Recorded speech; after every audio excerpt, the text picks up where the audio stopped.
Hello friends, welcome to our YouTube channel A to Tech Creator। ଆଜି ଆମ୍ଭେ ଆପଣଙ୍କୁ ଜଣାଇବା ପାଇଁ ଚାହୁଁଛୁ ଏଇ ଯୋଉ ସୁଭଦ୍ରା ଯୋଜନା ହଉ କି ଯୋଉ ଯୋଜନା ହଉ ଗଭର୍ଣ୍ଣମେଣ୍ଟ ସ୍କିମ ର ସମସ୍ତ ପ୍ରତ୍ୟେକ ପଇସା ଡିବିଟି ମାଧ୍ୟମରେ ହିଁ ଆପଣଙ୍କ ଆକାଉଣ୍ଟ କୁ ଆସିଥାଏ। ବର୍ତ୍ତମାନ ଟ୍ରେଣ୍ଡିଂ ରେ କହିବା ପାଇଁ ଚାଲିଛି ସୁଭଦ୍ରା ଯୋଜନା। ବହୁତ ଜଣଙ୍କର ଏଇ ଯୋଉ ମେସେଜ ମୁଁ ଏବେ ଦେଖଉଛି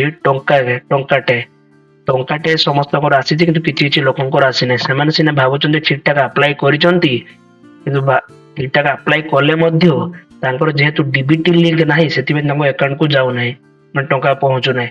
ତ ଆପଣ ଜାଣିବେ କେମିତି ଆପଣଙ୍କ କୋଉ ଆକାଉଣ୍ଟରେ ଡିବିଟି ଅଛି ଆଉ ଡିବିଟି ଠିକଠାକ ଅଛି ନା ନାହିଁ ଆପଣ ଜାଣିବେ କେମିତି?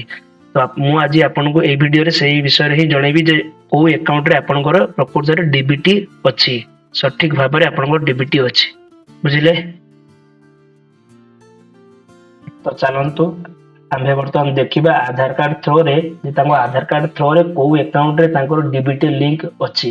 ଚାଲନ୍ତୁ ଏବେ ଦେଖିବୁ ତାଙ୍କ ଆଧାର କାର୍ଡ ଲିଙ୍କ ଡିବିଟି ଜାଣିପାରିଲେ ତାର ୱେବସାଇଟ ଟି ହଉଛି, ମୁଁ ତଳେ ମୋ ଡେସ୍କ୍ରିପସନରେ ମେନସନ କରିଦଉଛି, ଆପଣ ସେଇଠୁ ଦେଖିପାରିବେ। ୱେବସାଇଟ ଟି ଦେଖି ମୁଁ ଟାଇପ କରୁଛି, ଦେଖନ୍ତୁ unique identification authority of India.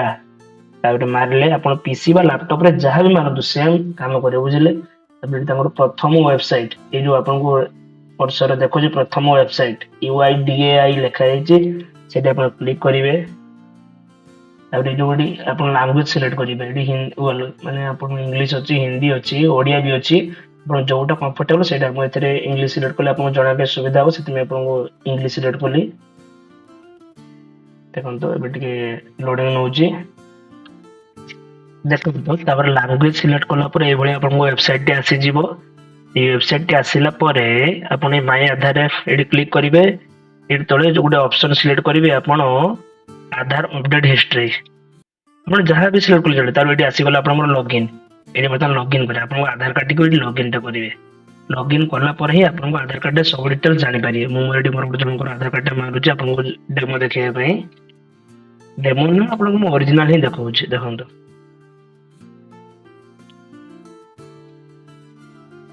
Aadhaar card ନମ୍ବରଟି ମାରିଦେଲି, ତାପରେ ଏଠି ପାଖରେ ଥିବା କ୍ୟାପଚାଟାକୁ ମୁଁ ପୂରଣ କରିବି। ଦେଖନ୍ତୁ କେମିତି କ୍ୟାପଚାଟିକୁ ପୂରଣ କରୁଛି।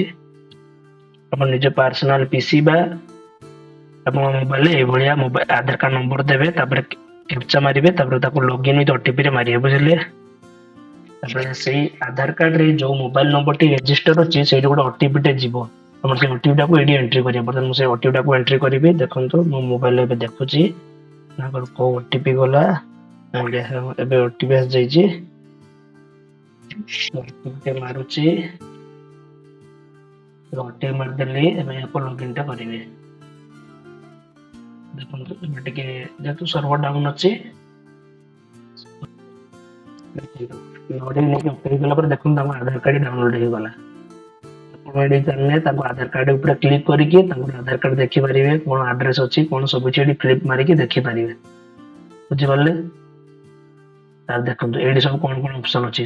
ଡକୁମେଣ୍ଟ ଅପଡେଟ, କେମିତି ଆପଣ ଆଧାର କାର୍ଡକୁ ଡାଉନଲୋଡ କରିବେ ଅନଲାଇନ ରେ, କେମିତି ପୋଷ୍ଟାଲ ଥ୍ରୋରେ ଆପଣ ଗୋଟେ ଆଧାର କାର୍ଡର ଗୋଟେ କପି ହାର୍ଡ କପି ମଗେଇ ପାରିବେ, କେମିତି ଆଡ୍ରେସ ଅପଡେଟ କରିବେ, ଏସବୁ କେମିତି ଆଗକୁ କରିବେ ମୁଁ ଆପଣଙ୍କୁ ଆମ ୟୁଟ୍ୟୁବ ଚ୍ୟାନେଲରେ ସବସ୍କ୍ରାଇବ କରି ରଖନ୍ତୁ, ଆପଣଙ୍କୁ ଜଣେଇବି କେମିତି କଣ କରିବେ। ବର୍ତ୍ତମାନ ଏଠି ଗୋଟେ ଅପସନ ଅଛି, ଦେଖନ୍ତୁ ପଞ୍ଚମରେ ବ୍ୟାଙ୍କ ସିଡିଂ ଷ୍ଟାଟସ, ଏଇଠି ଆପଣ ହିଁ କ୍ଲିକ କରିବେ। ଦେଖନ୍ତୁ କ୍ଲିକ କଲା ମାତ୍ରେ ଏଠି ଦେଖଉଛି congratulations your Aadhaar bank mapping has been Don.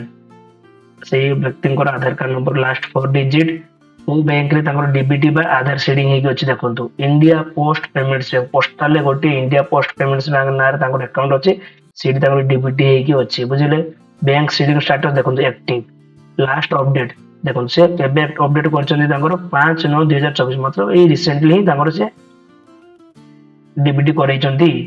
ଆପଣ ଡିବିଟି ଲାଷ୍ଟ ଟାଇମ ଯୋଉ ବ୍ୟାଙ୍କରେ କରେଇବ ଏଇଠି ସେଇଟା ଫେଚ କରିବ ଆଉ ଶୋ କରିବ। ଏଇଠି ଯୋଉ ଆକାଉଣ୍ଟ ଆପଣଙ୍କୁ ଦେଖେଇବ ମନେ ରଖିଥିବେ ସେଇ ଆକାଉଣ୍ଟ ହିଁ ଆପଣଙ୍କର ସୁଭଦ୍ରା ଯୋଜନାର ସମସ୍ତ ଟଙ୍କା ହିଁ ଯିବ। ଯଦି ଏଠି କୌଣସି ଆକାଉଣ୍ଟ ନଥିବ ତାହେଲେ ଆପଣ କେବେ ବି ସୁଭଦ୍ରା ଯୋଜନାର ଲାଭ ଉଠେଇ ପାରିବେନି। ତ ଯଦି ଏଠି ଆପଣଙ୍କର ଦେଖାଯାଉ ନାହିଁ, ଆକାଉଣ୍ଟ କିଛି ଶୋ କରୁନାହିଁ, ତ ଆପଣ ଆମକୁ କମେଣ୍ଟ ମାଧ୍ୟମରେ ଜଣାନ୍ତୁ। ଆପଣଙ୍କୁ କମେଣ୍ଟ ମାଧ୍ୟମରେ ଆମେ ସହାୟତା କରିବା ପାଇଁ ଫୁଲ ଚେଷ୍ଟା କରିବୁ। ତ thank you so much for watching. Thank you. Subscribe this channel for latest updates.